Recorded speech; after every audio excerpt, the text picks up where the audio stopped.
బహుజన భావజాలం వేరు, బీజేపీ భావజాలం వేరు. ఇప్పుడు మీరు బీజేపీ పార్టీలో ఇమ్మడగలుగుతారా?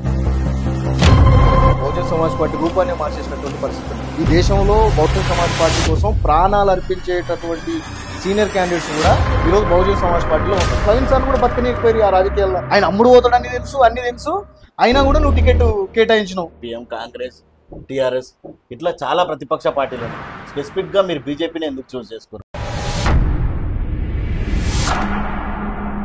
అంటే బీజేపీ తెలంగాణలో ప్రతిపక్షంలో ఉందని బీజేపీని చూస్ చేసుకుర్రా? అవును. సెంట్రల్లో పవర్లో ఉందని చూస్ చేసుకున్నారు. మిమ్మల్ని క్వశ్చన్ అడుగుతా, సూటిగా దడబడకుండా సమాధానం చెప్పేసేయాలి. ప్రశాంత్ పార్టీ మారడానికి గల కారణాలు కేవలం రాజకీయ లబ్ధి కోసమే అని అంటారు. బహుజన పార్టీ నుంచి బయటికి వచ్చినావా లేక బహుజన భావజాలాల నుంచే బయటికి? ఈరోజు మాయావతే బహుజన భావజాలం వదిలిపెట్టింది. ఇక్కడ బీసీ, ఎస్టీ మైనార్టీ వర్గాలు ఓటు పేరుకు మాత్రమే. బీజేపీ పార్టీ నుండి భారీ ఎత్తులో ముడుపులు వచ్చాయి.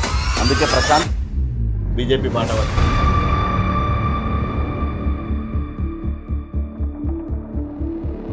అని నిరూపించగలిగితే నేను రాజకీయ సత్యాన్ని తీసుకోవడానికి రెడీ ఉంటాను. నేను కూడా ఎవరిని మోసం చేయను. నేను పెద్ద రాజకీయ నాయకుడు ఏం కాదు.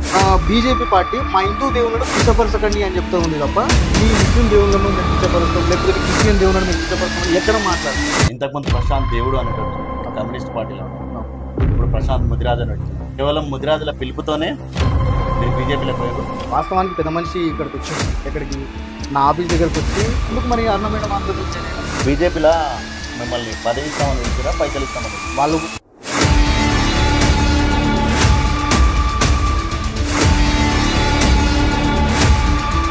ప్రశాంత్ను బీజేపీలో పిలుచుకొని ఏదో ఒక చిన్న పదవి ఇచ్చి సర్ది చెప్తారు.